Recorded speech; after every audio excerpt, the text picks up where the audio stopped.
Eastern hemlocks are native evergreen trees that create unique habitats. These trees are being attacked by two invasive insect pests. To fully understand how these insects affect hemlocks and how environmental factors affect the insects, we must understand their life cycles. In this video, I will compare the complex life cycles of these two invasive insect pests. The first insect pest we're going to talk about is the elongate hemlock scale, EHS for short, Fiorinia externa. Here is shown the female, which is wingless and legless, encased in a cover, about 2 millimeters long. Here's another female shown here. Here is a male in its cocoon, a little bit smaller than the female, and even smaller are these little nymphs, which are another stage in the life cycle. The main host for the elongate hemlock scale in the northeastern United States is the hemlock.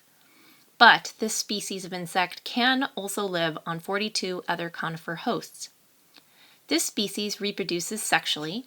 I show both sexes in purple, males in blue, and females in red. This species completes one generation in a year here in the Northeast. If the weather is mild enough, this species can fit in a partial second generation. However, those nymphs from that partial second generations generally die in the winter. This species does complete 2 full generations in their native Japan, as well as in some areas of the southeastern United States. The eggs are found from September to May and generally hatch out at the beginning of June. What hatches out from the eggs is the first instar nymph, or also known as the crawler stage. The crawler has legs and can walk around and run around, and they can crawl to find an appropriate place to settle on their own, or they can be dispersed by wind or animals such as deer or birds.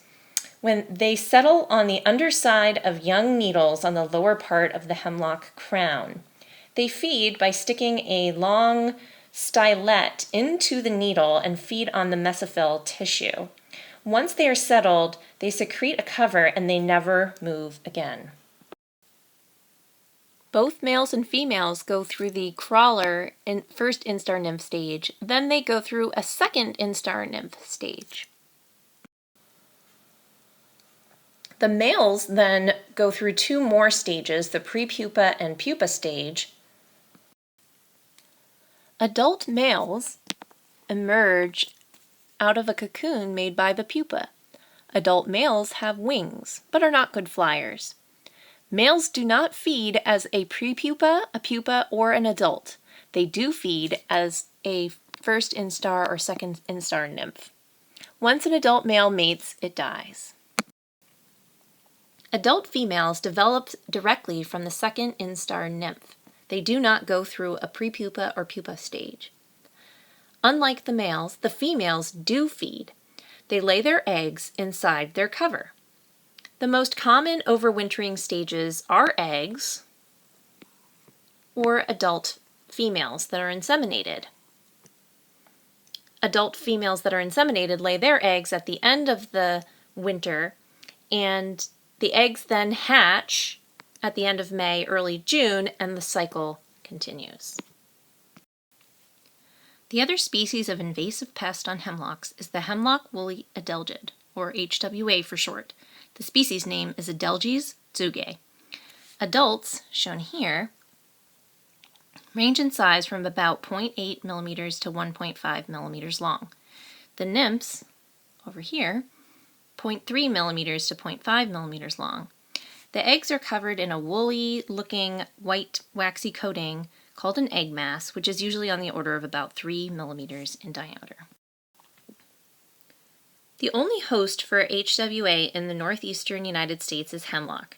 They reproduce asexually only and are all females. This is called parthenogenetic. HWA goes through 2 full generations within the course of a year. Each generation has its own name. One name is sistens, which in Latin means to halt. This generation has a dormant stage, that's why to halt is appropriate. The other generation is progrediens, which in Latin means to proceed, and this generation does not have a dormant stage. The eggs for the progrediens generation are laid in the late winter, early spring in a woolly mass. What hatches out of the eggs are crawlers, or first instar nymphs.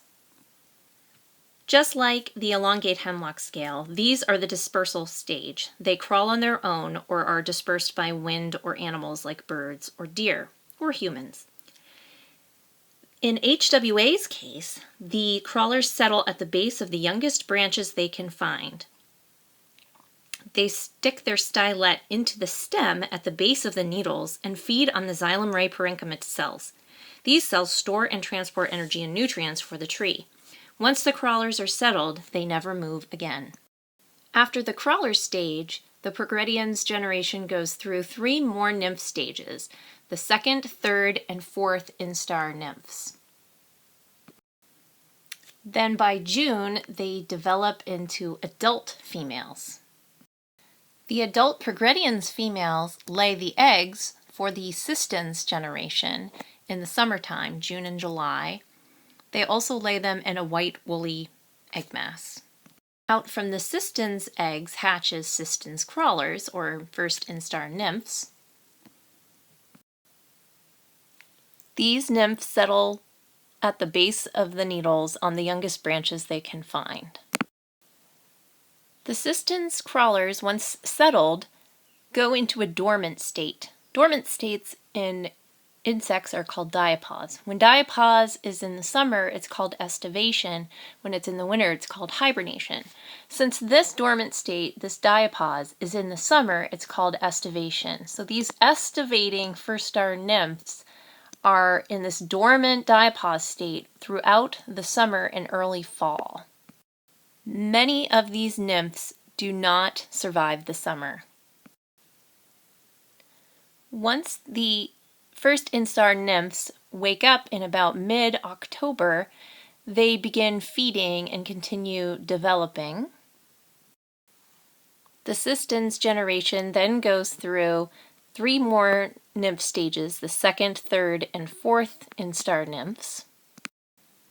The mechanism for how the sistens generation survives, feeds, grows, and develops over winter is not known. The adult female sistens females start maturing by February and then begin laying their eggs in mid-February, and starts the progrediens generation over again, and the cycle continues. Some of the progrediens eggs do actually develop into a winged adult. These adult females that have wings fly off to find a spruce host.